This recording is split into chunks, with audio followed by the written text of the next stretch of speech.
We're going to go ahead and get started. Thank you all so much for being here, and for those joining us on Zoom, welcome to you as well. My name is Maggie. I am one of the co-officers of the Student Collective for Abolitionist Learning, and we are here putting on this event in collaboration with Law Students for Black Lives, Texas Appleseed, Texas Center for Justice and Equity, and LatinoJustice. This is Prison Abolition 101. I'll go ahead and have our panelists introduce themselves. Hello, testing. I'm probably not going to be one to go first. Is that right? Okay. I'm Kayla Roan. I'm a policy advocate with Texas Appleseed. Can you hear me? Okay. So I'm Maggie. I work for Texas Center for Justice and Equity. I'm the policy analyst and community outreach coordinator. I also run the statewide leadership council, which is formerly incarcerated and directly impacted people making or advocating at the ledge. So sorry for that, Maggie. Microphone, please, really helps. Is my microphone not on? Oh, it is. I just need to hold it with it. Yeah. So you might want to use it as a tiny mic. Okay. Or we can just pass one. Can you hear this? You probably hear me without the breakfast anyway. Okay, hi. Yeah, my name is Jorge. I am the National Criminal Justice Director at LatinoJustice. Shout out to Sarah Campbell, where we are, for being a friend and being here last year. I want to thank very much the Center for Justice and Equity, Texas Appleseed, and Scout, for bringing us to that. I hope we can leave today with a sense of purpose. All right, super. Wait. Hello. Yes. Super excited to be in community with you all. Tonight we're going to set a community agreement just to have like a base level for where we're all entering with our different knowledge levels and make sure that everybody feels safe and seen in the space. So some agreements that I'd like to bring forward and encourage you all to bring to the space as well. The first one is take space, make space. So if you are somebody who enjoys speaking out and might need to make space for others, keep that in mind. If you're somebody who tends to make more space for people, feel free to take space and raise questions. This is supposed to be as interactive and engaging as possible in order to like build community with each other. The second is silence is okay. Sometimes it can feel really uncomfortable, but it's important to our learning. And so if something feels uncomfortable or you feel uncomfortable with the silence and still want to like acknowledge something that somebody's saying, you can join me in doing this motion with your hands. Yeah. So just to make sure that we're acknowledging folks, even if we're not necessarily speaking. The third one that I want to bring to the space is critique ideas, not people. So we're all learning here. Everybody's coming from different knowledge backgrounds, and that's wonderful. And we want to make sure that we're honoring that. So critique ideas, not people.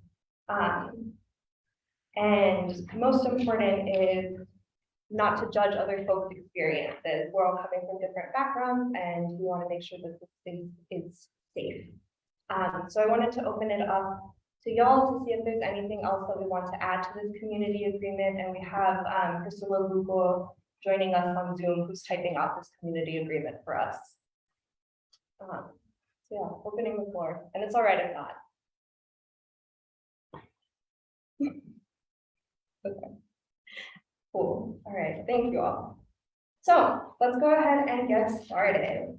To my panelists, we're here trying to set the context and understand what the prison abolition movement means. And so what's the difference between prison abolition and reform? What does this look like in movement space? You can go ahead and start off with Jorge. Yeah, a couple of things here I want to add to what Maggie said. Prisons as they exist, sending individuals to be incarcerated as a punishment, not as when you're awaiting a resolution by a landlord or the king or someone new, and the movement to get rid of them while almost as old as new. And we haven't gotten to where we are just by 2 or 3 or 4 things. We've gone through that with communities. So I'm going to ask you, well, I'm not asking you to ignore what she said. I want feedback. I want your ideas, because we're not going to move forward just by us 3 or about to be sitting up here. Right? We're only going to move in the direction that we want to move in with your input and feedback. So I welcome it. It's not so much, people pick on prison when you say abolition, because they're the most visible symbols of the paradigm of punishment that we have in our country. But it's not just the eradication of prisons that we're looking at. We're looking at a society that decides, that wants to decide, what are we doing with harm? And what we've done up to now, the only thing, I don't know, the average age in here is probably the mid-20s, I would say. From the time you were born, there were 2 million people who came into this country.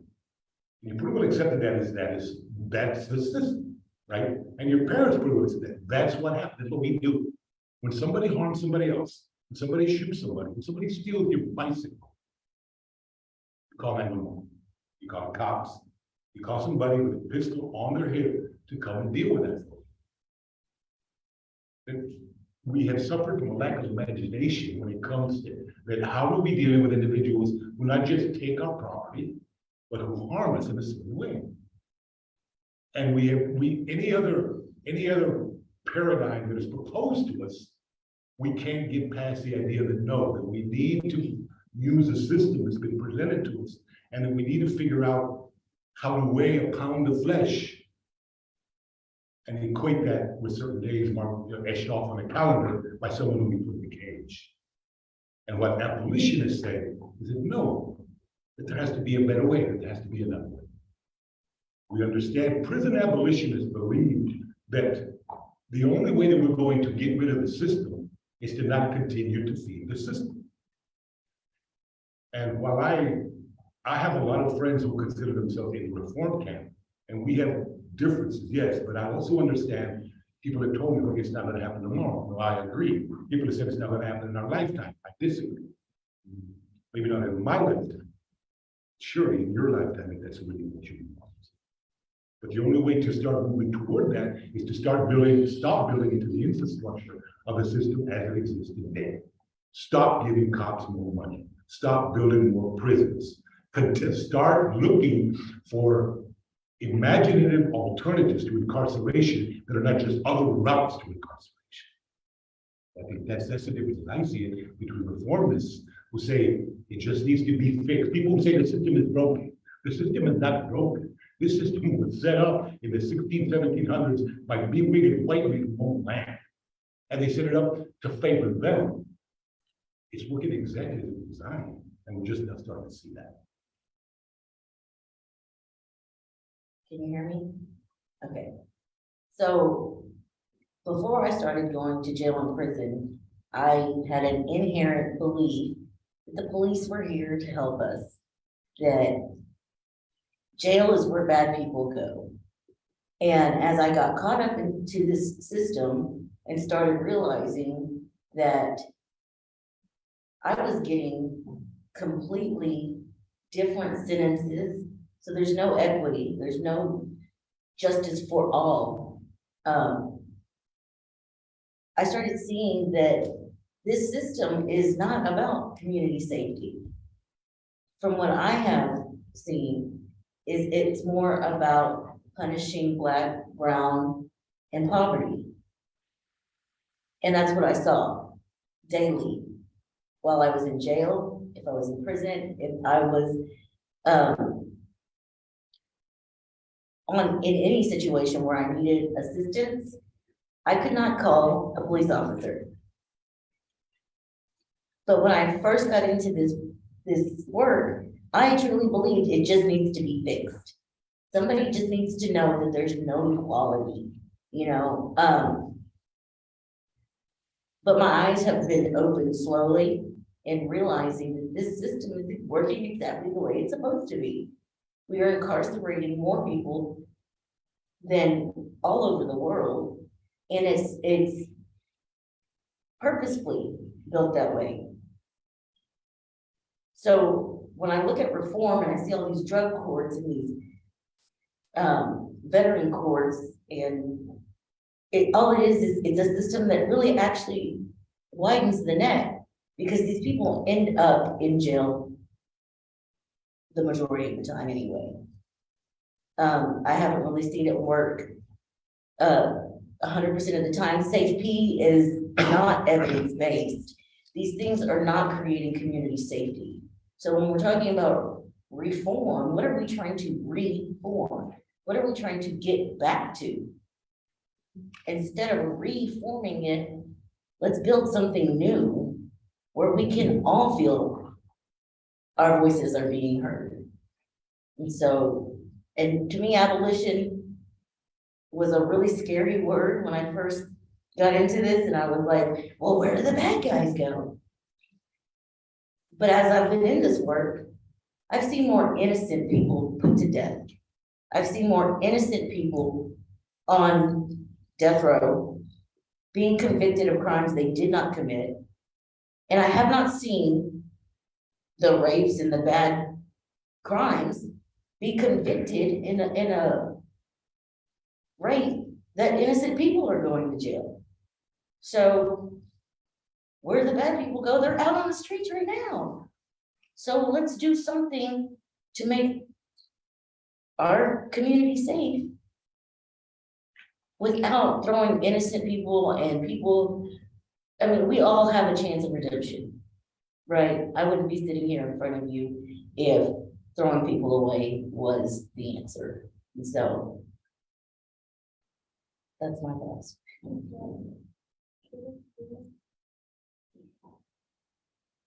Hello, you all hear me? Okay, I can't hear myself. It's weird. All right, yeah, so I'm fairly new, to like the advocacy world and like, you know, I'm new to my position and I'm still learning, right? And I think I have a little, I would say that my view is a little bit different from, I wouldn't say opposing. I think for myself personally, like deep down at heart, I don't believe that people should be in cages. I don't. I definitely, I want to, you know, work and help to move things in the direction of abolition. And, you know, the idealist part of me, you know, agrees with that. And then the realistic part of me just doesn't yet believe that, that I'm gonna see that in my lifetime. Not saying that it's not possible, just saying that I think that I think there's a process to reaching this eventual goal. But I think that the current system that we have and really just our culture and our society, there are so many changes that need to be made before something so radical could happen.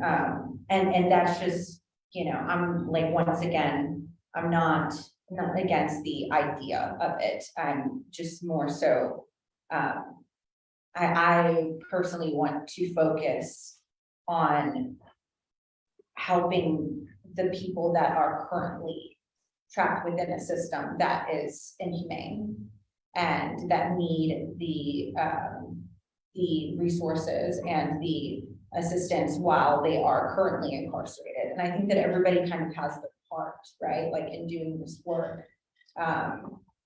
And that's where I feel like my, you know, where my personal like assistance is needed. You know, some people like are fighting for this, you know, this bigger picture.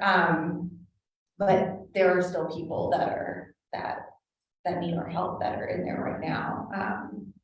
And there are ways to make the current system better, like as we're moving toward, you know, a future without prisons, without jails and prisons. Maggie, if I can just say something real quick. just to disclose, Maggie said that she expected to have the system. I spent 27 years in prison. I was done first when I was 19, and I did my last, I got out in 2008. The last time for robbery. I used to believe that I deserved it. Yeah, maybe I didn't deserve the last time in 60-year sentence that I deserved to be in this cage. I deserve to have these folks yelling at me. I deserve to be raped. I deserve to be beat up, and all those things I deserve. You asked me where I started changing was when I read the very heart of Wounded Knee. When I saw the government had explicitly set out to commit genocide on an entire nations of people. I did not believe that. I still had the idea that the U.S. would not do things in a certain way.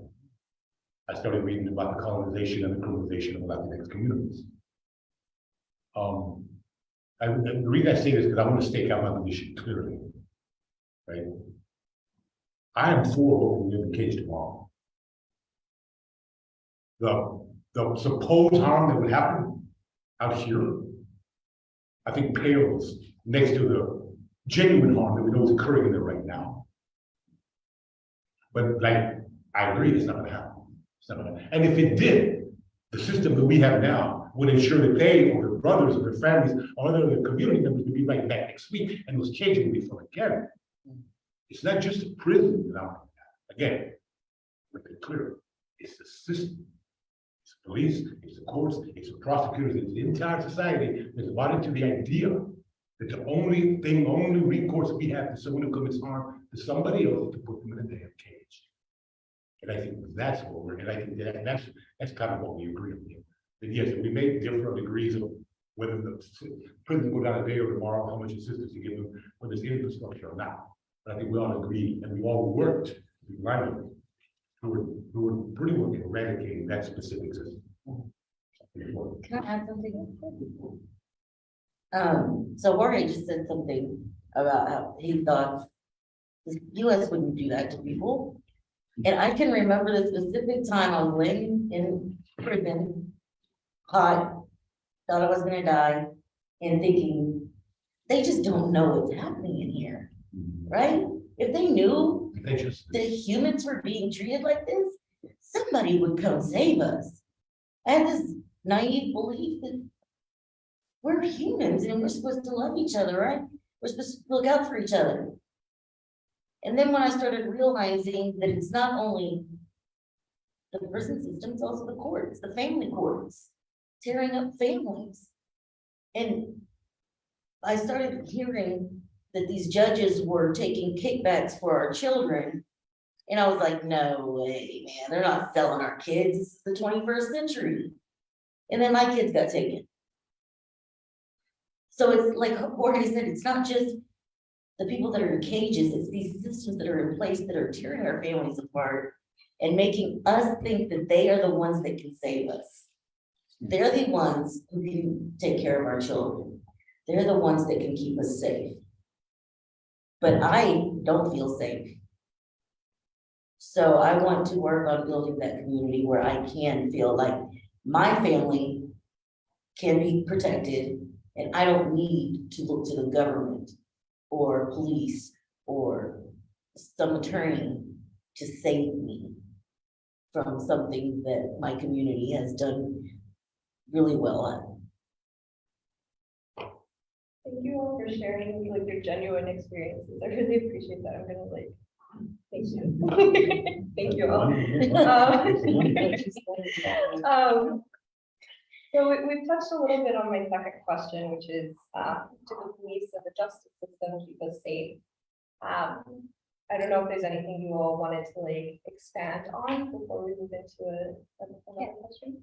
Yeah, I can expand on that.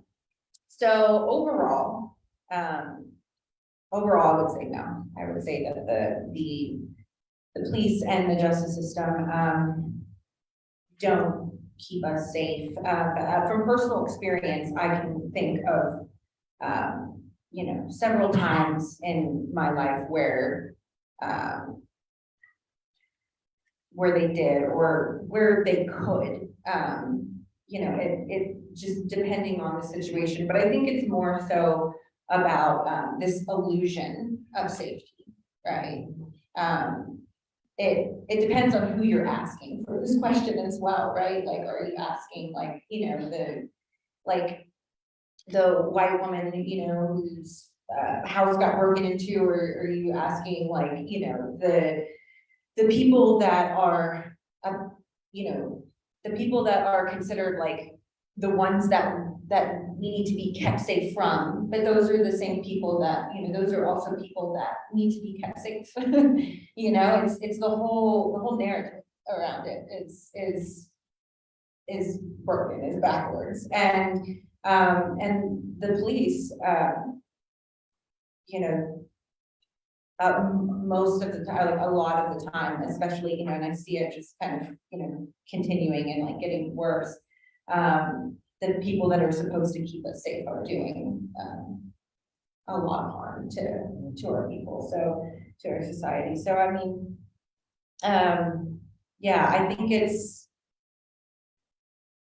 more of an illusion of safety,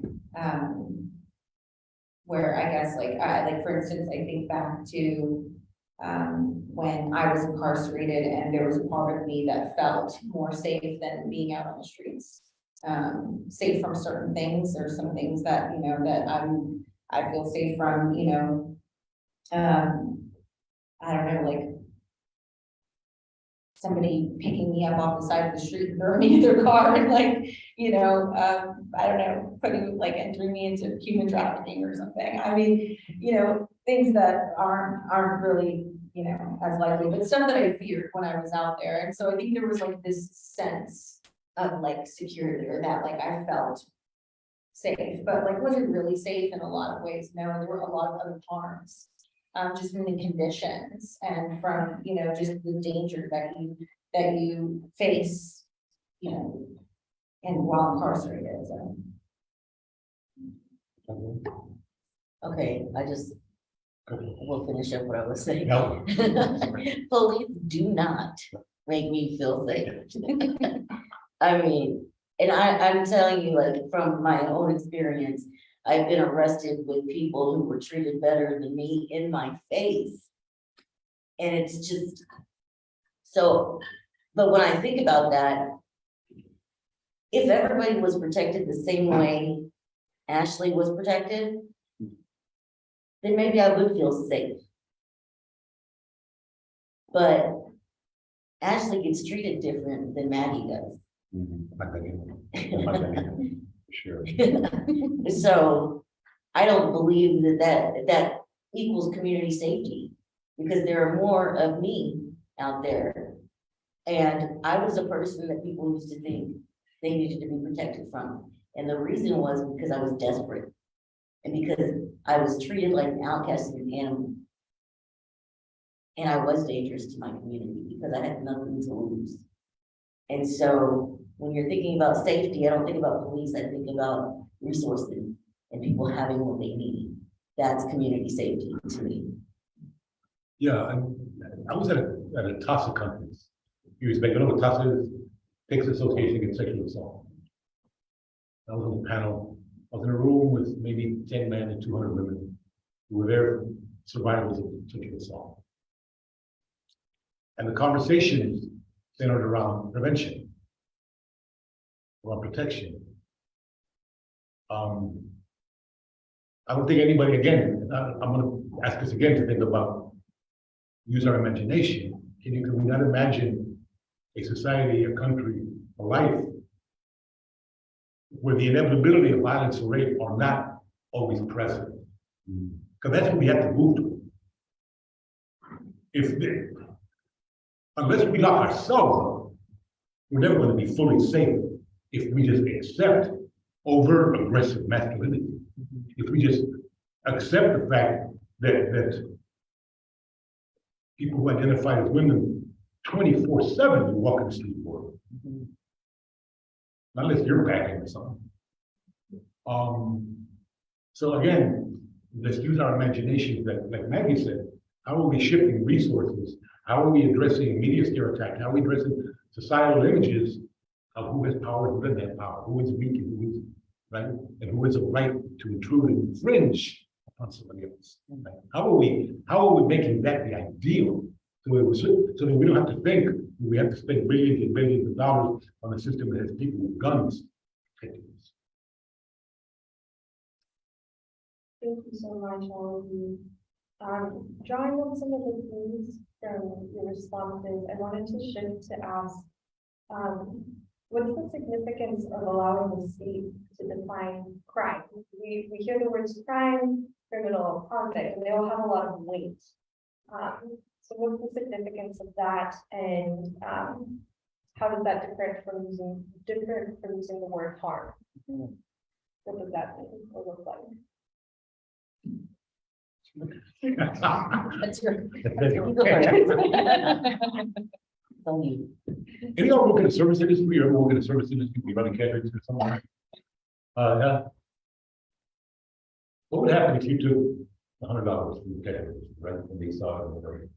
I mean, to be honest, they didn't charge it, right? Yeah. Haven't they? Right. Well, that doesn't make. I have one of those. What would happen if your employer showed you $200 on your check?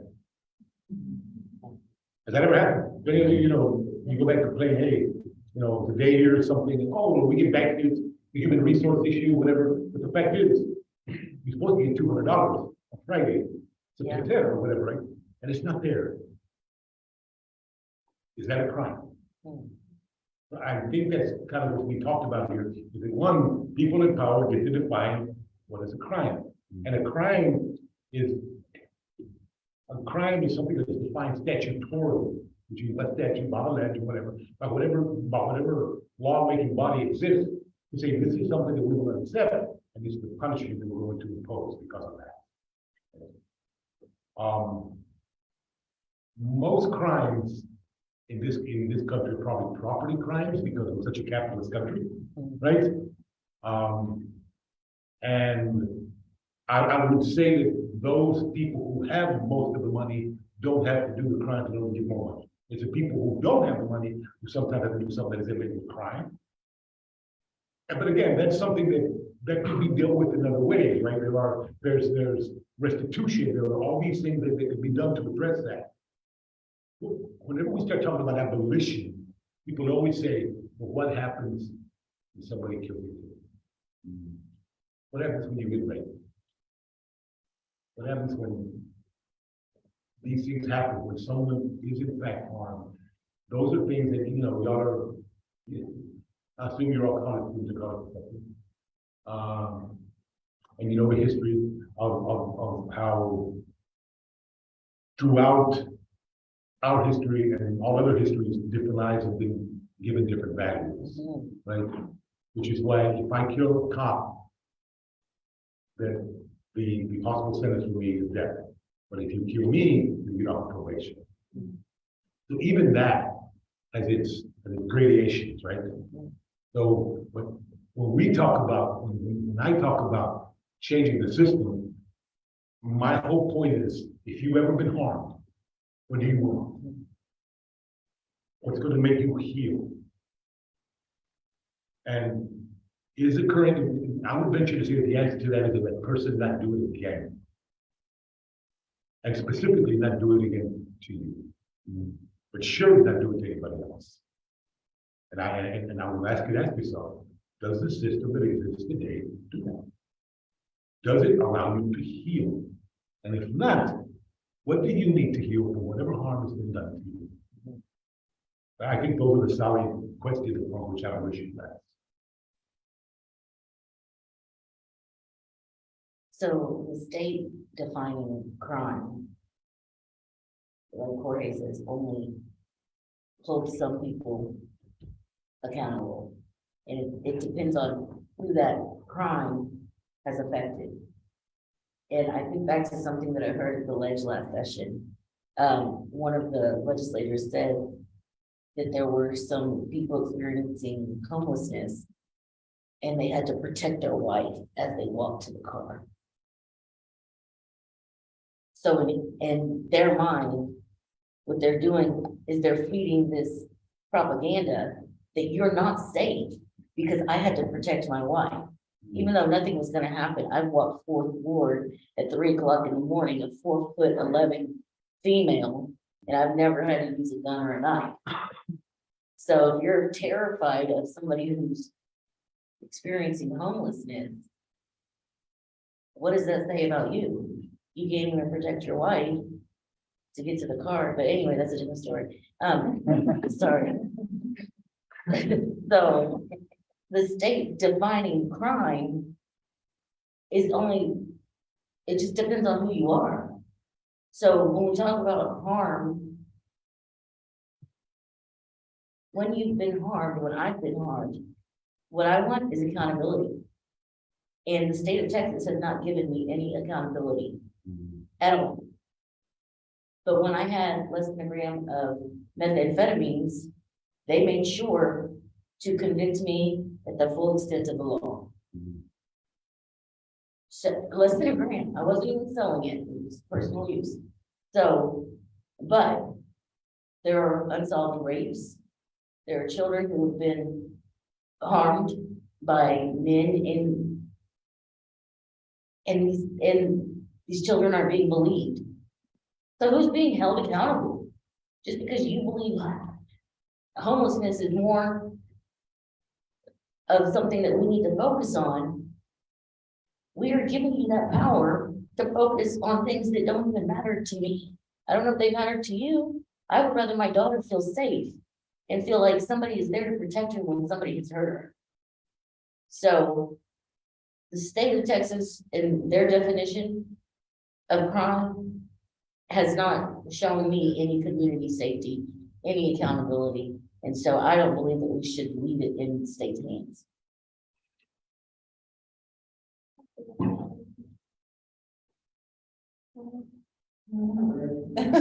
I feel like I've covered that really well. Let me ask you a quick question. Jen, who raised your hand? How many people here have gone down to the ledge and actually taken part? Raise your voice in a bill that was meant to you. More people who don't do this for a living, right? Have gone down to that, gone to the city council, gone to the commissioner's court, and raised your voice on a piece of legislation, an ordinance or whatever, that will criminalize something that affected you. I'll be there. And with LBJ, my God, I can see that at the School of Education. But, okay, but then my point here is that there is a select group of people that decide what is a crime. That's right. And decide how to enforce it and decide how to impose whatever accountability it is. And you are part of it. But you are damn sure part of it will be affected if you do that. I doubt if you're going to go out tomorrow, unless you know you or something, and go to beat somebody up or something, right? But you damn sure might be involved with something, whatever, a car wreck or something, right? And then something will happen to you and get to raise your voice on that, right? So those are crimes, right? Talking about harm is what we're struggling. How will we deal with you? Thank you. Yeah, thank you. So drawing on that last thread then, how can we move from focusing on crime to focusing on harm or accountability? What does that look like? Okay, There you go. Sorry, yeah. Okay, so I believe that this conversation is so important to moving from crime to accountability, or to focusing on harm and accountability. Because like Jorge just said, we need to start taking part in our own lives and what happens to our children in the future. And by voting and showing up at Commissioner's Court, and speaking your truth. What is your truth? Do you have more interest in making sure that these politicians get their pockets lined? Or do you want to see accountability and safety by people having their needs met? And I'm telling you, I know for a fact that even the most dangerous of people has had something happen to them. They were a victim. And we failed them somewhere along the way. We have failed so many people and created this system of chaos. And now we're made to believe that we are against each other. And there's only one person to save us. Or one system that can save us. And there's not. So we need to open our imagination and stop feeding this system that has not worked. And, I used to think one of those, what do you want? Do you want to just open all the cages tomorrow? And then somebody told me, when we ended abolition, we ended it in a day. Because it was so inhumane and the harm was so egregious. We didn't have another choice. And until we all start seeing the harm that is actually being done by the system and start realizing that it is not helping at all, it is creating more harm. Instead of feeding it money, money's not going to fix it. We don't need to bolster the system that is not working. Quit paying somebody who is destroying your house. Is this on? Yes. Sorry. Yeah, I agree with that, completely, and I think that, moving toward like an abolition future looks like, decreasing the prison population, right? And doing that by, creating like diversion and like treatment programs for youth and in the community, like focusing on like rebuilding our communities and meeting people's needs, right? And keeping people safe. And decriminalizing drugs, offering, treatment and therapy instead of locking people up. That's such a large portion of the prison population are like these, low level, like, drug offenses or, theft and, stuff that just really are predominantly affecting Black and brown communities and in such a terrible way. But I also think that, moving toward that, there's still, I think it still includes reform work as well, like improving conditions inside of their prisons. More than anything, like kind of like what Maggie was just saying, like changing the narrative from, punishment to rehabilitation and, drastically shortening sentences. I mean, the length of sentences for whatever, crime is committed is like outrageous in this country. I mean, it's done in so many other places where, where it's, it can definitely be improved as we're working toward, eventually not having them, because I think when we're putting our resources and we're putting our money and energy into like helping and rebuilding these communities, that is how you eventually get to the point where, who is there to lock up if everybody's needs are met, if everybody's taken care of. So yeah, I think, there's to me, I think there's like a gradual process to getting there. And I think that I think abolition is far off, but like I said, I don't think it's impossible. And I think that there's many things that we can take to get there.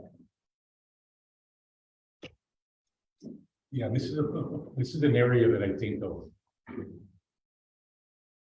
I won't say total disagreement, I'll say different approaches. I've alluded to a couple of times my history. When I was 19, I was raped in the county jail in South Texas. 2 weeks later, I walked into a store, robbed it. I spent those 2 weeks lost. I didn't know where the hell my head was. My sense of masculinity, myself was destroyed. I became at that point, I wasn't a victim anymore, I was a perpetrator. And then I became very quickly anyway, right? And or whatever status I had as someone who's a victim or survivor was completely stripped of. Fine, I had no idea about that movement anyway. Up until this day, I had nightmares about this stuff, right? And looking again at the makeup of most of the people in here, I would relate to the one that there's been a majority of the people in here who either felt that or someone else. That's just the way it is in this day. I still imagine those doing really ugly, terrible things to me. Not like it. I just don't act on them, and I'm not going to, because I understand that. Looking back to what Maggie said, the first time people commit violence, not the first time they encounter it. Something happened to those men that made them think they could do that. They weren't given an opportunity to heal, surely not given an opportunity to become rehabilitated. And I think rehabilitation is a concept we spend a whole lot of power. What the hell rehabilitation means? I have no idea what it means. No one can tell me what it means, other than you weren't arrested again. That's all it means. You were caught again. Because I've been out 14 years now and have done things that get me back to prison. Am I rehabilitated? I don't know. I'm sitting here at OBJ, Bass Lecture Hall, you understand me as a quasi-expert. And have I been rehabilitated? You know, I make $100,000 a year, I pay taxes. Have I been rehabilitated? They don't know. They could send me back tomorrow, they could go back tomorrow. But the idea that we can address people who commit non-violent crimes, they can be arrested for substance abuse.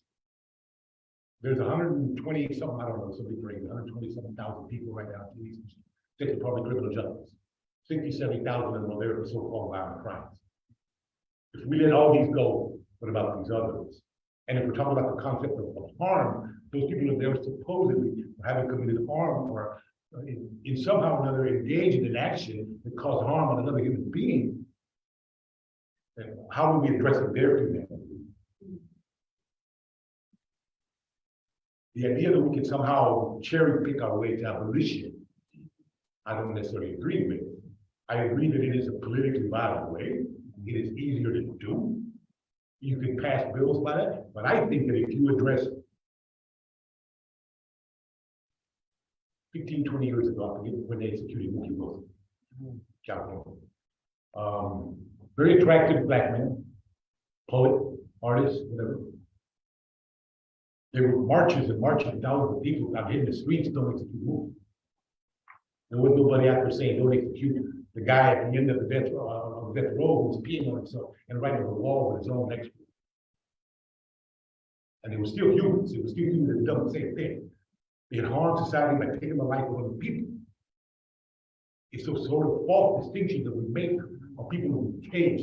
And we say this one we can let out, and that one we can't.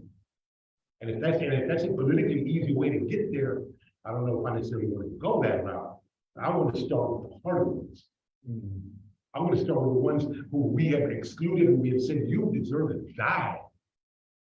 But if we can extend our humanity to them, then we can surely extend our humanity to everybody else. Yeah. And I wanted to, earlier when I said ended abolition, I meant ended slavery. Except for No, I said, yeah, there's still slavery because of the 13th Amendment. We're still, in the exception. yeah, and it's because they really didn't want to end slavery. You know, they had to continue to get. Anyway, that's a different panel too. But in the exception, no more exception. So, but yeah, I totally just forgot what I was gonna say, so I'll do it back. Yeah, that's true.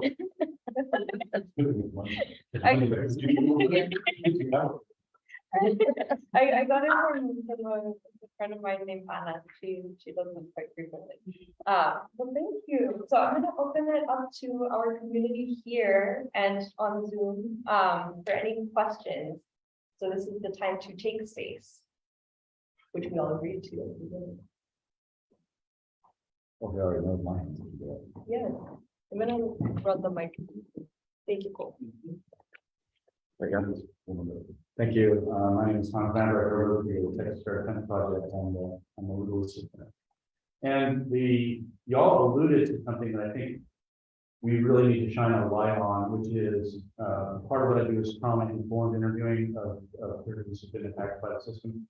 And the reason I bring that up is that I think that a lot of folks who are maybe have a kind of visceral resistance to the idea of abolition feel that way because of the trauma that they've experienced. And, you know, if you draw a Venn diagram of people who've been harmed, this is what you were talking about, or the Venn diagram of people who've been harmed and people who commit harm is almost 100% overlay. You know, there's very little distinction between that. So is there something we can do in terms of the messaging as people who work in this space to respect and recognize the trauma? Even though we're not professional psychotherapists, we may not be, or some of us might be, some of us might actually have that capacity. But my question is, as an individual working in these areas without a professional degree in psychology or social work, is there something we can do to kind of give people a hand up and out of the trauma that keeps them thinking that these systems really work?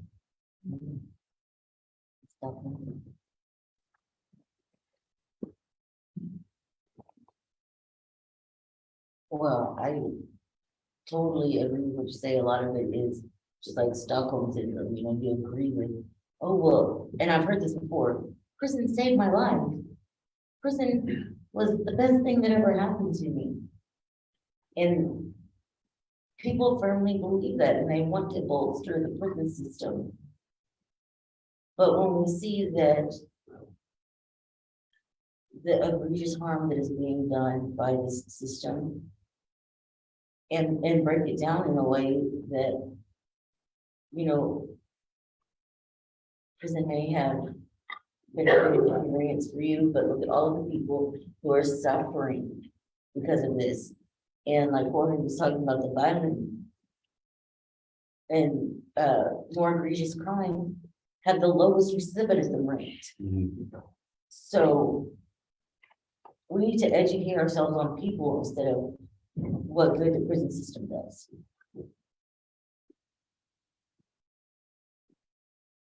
Let me be sure I understand the question. How do we address trauma with individuals who are opposing abolition? That's kind of what they, yeah, it's kind of what I'm. I guess I would ask them that this has been done for you, and how would the current system help you? I mean, how many people have gone to a courtroom and had prosecutors tell them, we have a victims defense fund, or we have a fund set up for you, or whatever, or have had the prosecutors maneuver them into a courtroom to where they get up and they yell at the person or whatever, and I hate you and all this, whatever. And is that, if anybody here a psychology major or whatever, I mean, whatever majors, counseling, whatever, social work, it would tell you that, is it really helping you move toward a healing space, right?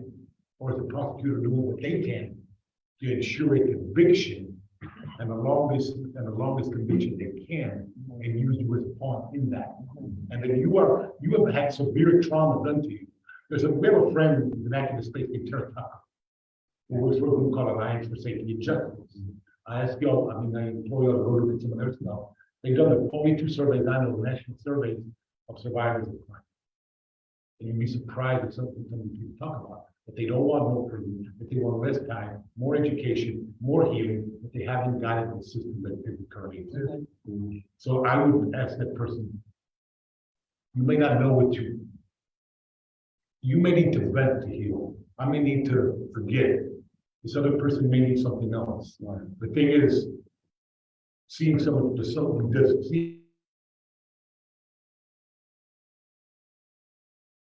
in a cage and being dropped off. And I would think that I would want to move to a system that works with you and says, what do you need? And if this doesn't work, do something else, but stays with you and tries to deal with that trauma. I don't know if we ever know what we rid of trauma. I've had trauma for 49 years, I'm probably died with it, but I'm existing. So yeah, I guess I continue to ask them, does the current system help you move through that? I kind of want to respond to that a little bit.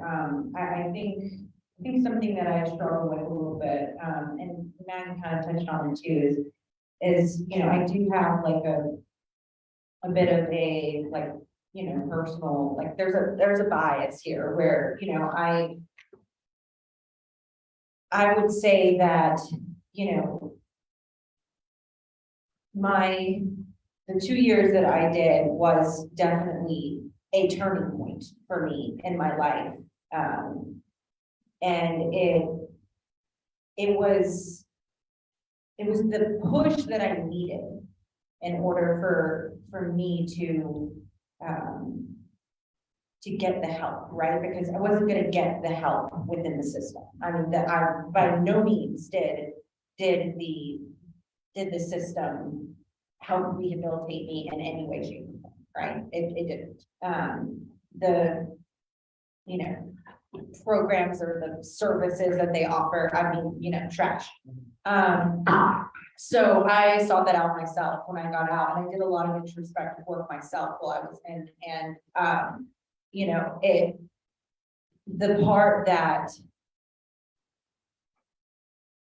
kind of like what Morgan was saying about, like, you know, like everybody kind of needs different things, right? Like for me at that age with, you know, with no kids, you know, with just kind of the influences of like the city that I was in. And when I would get out, I would go back to, you know, to the same people and to the same shit. And like, you know, as much as I wanted to get help, and as many times as it was offered to me, I never made the choice to take it myself. You know, it wasn't until it was the option was taken from me that I was like, all right, I'm ready to do something differently. And that's just personally what I needed, right? But there was a way to like where I could have, like, the system could have done a lot more for me, you know, in terms of like, you know, getting the help that I needed. But I don't know if I would still be alive, you know, had I not been arrested, like had I not been forcibly taken from the lifestyle that I was living. And I don't know, I don't know, I guess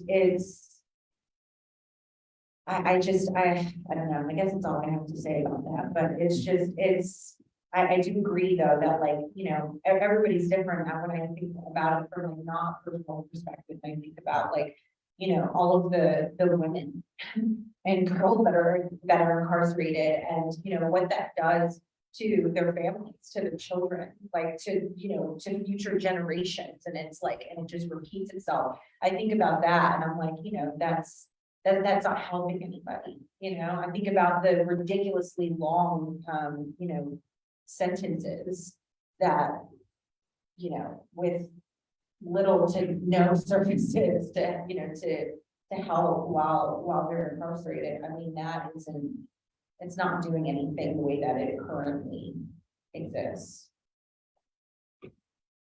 Another question? Right there.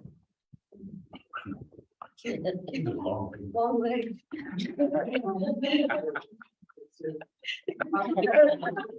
Thank you. I appreciate y'all's words so far. It's been really nice to hear y'all speak. Y'all ever find yourselves like doing the work? You always hear people, you know, it's a plea almost to do the work. But do you ever feel that it feels like you're just banging your head against the wall? You know, to really make people more comfortable with harm. And I don't know, is that ever something that y'all find yourselves struggling with?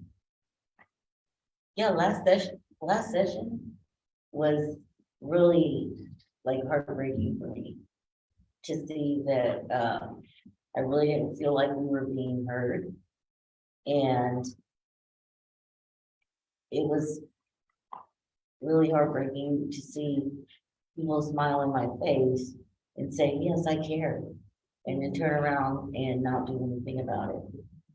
And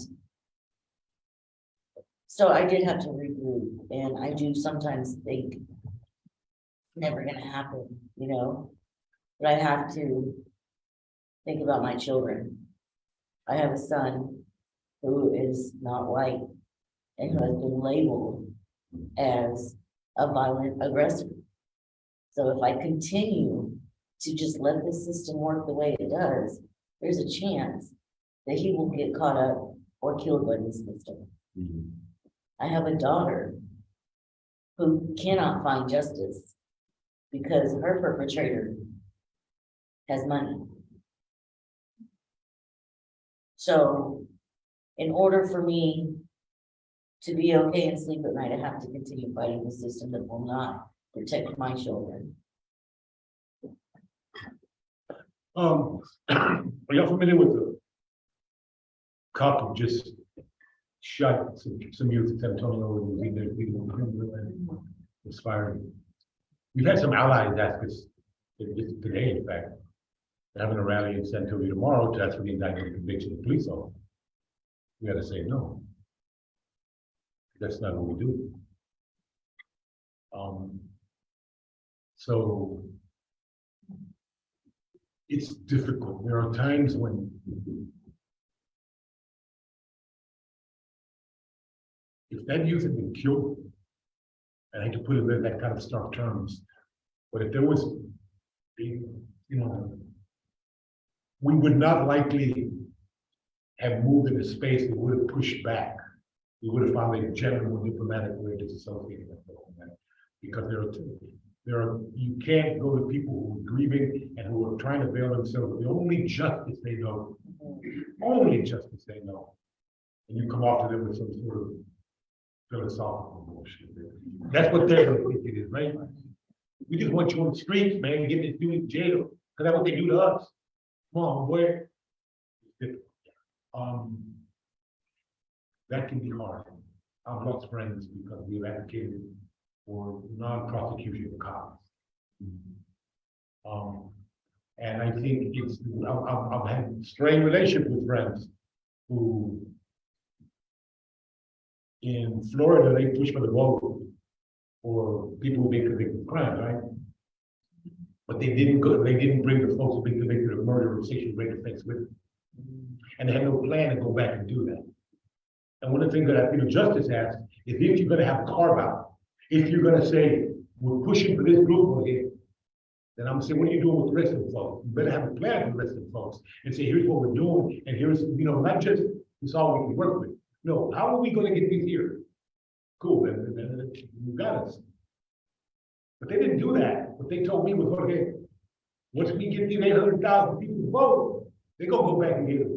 Dude, you got no understanding of them folks in the lockdown. Because the first thing they're gonna say is, we're not going back into baby rape. No way. That it's the same way there is that here. It's a microcosm. So I think that I lost friends with that because I said, no, you need to set aside money right now for the minute you give it to mount something that you would do that. Now those folks are just kind of, but people want that victory right high. So yeah, I'm not an absolutist in that I say you can't go into prison, you can't whatever, but there are ways around that level of the infrastructure, right? And some of the fight is how do you employ people who are in those cages as doing workshops for other people? If you can't bring in, if you're not going to agree with giving the prison more $1 billion to a program, how are we going to get the 4,000 people out there who are counselors and tech mental health counselors to give pro bono hours, to give therapy to women who have had their kids taken from them, right? And they're trying to reunify with the family. How are we doing that as opposed to writing these folks a blank check and say, do a program because I'm not going to leave the folks behind? There's a better way to do that. There are other ways to do that and be consistent with principles. So that's kind of what we move. And yeah, it's difficult because when people say abolition, they immediately think of, oh, you're letting that damn dude kill my kid out. Hell with you. As opposed to looking at, is that helping you? Right? What is that doing for you now? Sorry. I believe we have time for one more if there is one. We don't really love this. There's no weekend Republicans in the house. I'm just curious, Can you give some examples of what accountability looks like? That's a plan, somebody planned you. Somebody, did you plan? I didn't plan it. Yeah, No, we're having a workshop, this is a series, and our next workshop is actually, the next panel, is gonna be like a workshop, and we're gonna talk about accountability. Cause no, we have no damn idea. I mean, no, and I mean that in a real sense. Here's the thing, if someone harms you, in your community, what right do I have to ask what accountability measures that person gets? That's for you and your community to decide. It's my responsibility as a citizen to work on that. What does accountability look like? It does not allow punishment. It does not allow caging, right? And I think that's everyone's responsibility to do that. For them and their community, right? How would they again use your imagination? I mean, it's seriously. All we think of is jail. All we think of is the courts that exist. All we think of is the prosecutor. All we think of is the person with guns come by the house and hey, let me take this, whatever, you know. That's all we know. I challenge everyone to think about what does accountability look like. If you were harmed, what would it look like? What would you want? But all we know is 20 years, that's not enough. Not enough. That's all we know. and after that 20 years, I mean, it doesn't fix anything, so, you know, and what accountability looks like for one person may not look the same as the other person, but, you know, sometimes it's just validation, you know, you harmed me, and just acknowledge that. And Jorge was talking about the people who are like, oh, well, you want to let that person who killed my son out. But are we thinking about the millions of people who had their sons and daughters murdered and nobody's been held accountable? Nobody. So obviously what we're doing is not working for everyone. So like we need to use our imagination. What's happening is not working. That's it. Agreed. Come on, come on. I have to say.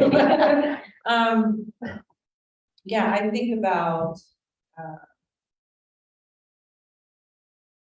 having been a victim of sexual abuse, of, physical abuse, from many people, that were close to me and that I trusted. And I have received, you know, apologies or amends, you know, for these behaviors. And, you know, when asked, like, you know, what can I do to make it right? You know, my response to, you know, to a particular abuser of mine was to, you know, to get help for yourself, to, you know, to change these behaviors. You know, I can have all of the understanding in the world that, like, you know, that you grew up watching your mother get beat every day of your life, of your childhood, right? So if I can understand how you grow up and as an adult, you know, that is how you learned to, you know, to deal with, you know, your intense emotions, or through your emotional dysregulation, that's how it comes out, right? Because that's what you know. And I can understand that, and it doesn't make it right. It doesn't give it a pass, right? And really, a simple apology is a start. It's nice, but, like, you know, well, what are you doing to get the help that you need for yourself to stop the cycle, to not continue to hurt other people and pass that along to your children, to the next generation and the next generation, right? That's all I care about as a victim, you know? And so I think where the where the real question is around all of this is like, well, you know, not everybody's gonna get there on their own, right? Like, what about the people that, that don't take responsibility, you know, that don't have any personal accountability? I mean, that's the question, right? Like, what do we do? Yeah. If that's the most powerful thing I've heard tonight. And if y'all think nothing else, in this, please take what she said that what she found her path to heal. The question was, what are you doing? If we're looking for healing for ourselves, we have to look for healing for the individual around us, because something happened to that person. So again, I thank Scal for bringing this tonight, but we're planning this as a series, and you're here tonight, probably not to get credit, probably because you actually wanted to hear what people are going to say, what someone's going to say about this. I encourage y'all to come back to the workshop and let's work on this, because this is a community endeavor. This is not just something the legend will impose on you. Y'all go to let us know. Seriously, I mean, this is a community thing. You know, you show up and ask us and hold us to the fire and talk about it. And otherwise, this ain't gonna happen. This will not happen. Okay, you're not gonna overcome centuries of imposition of punishment and nurturing of revenge. Yes, that's what you need. That's what you need. That's what you need in jail. You need what kills it. Thank you for what you've done for me. Right, and with that, thank you all for joining us. Thank you to each of our panelists. Let's give a round of applause.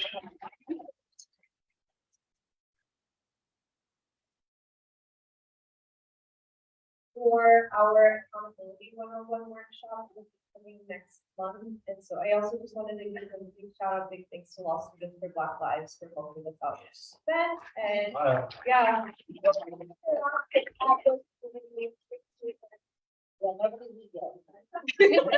Actually, can we like come down for a picture? It's fine if you don't want to, that's okay. We put some resources back here.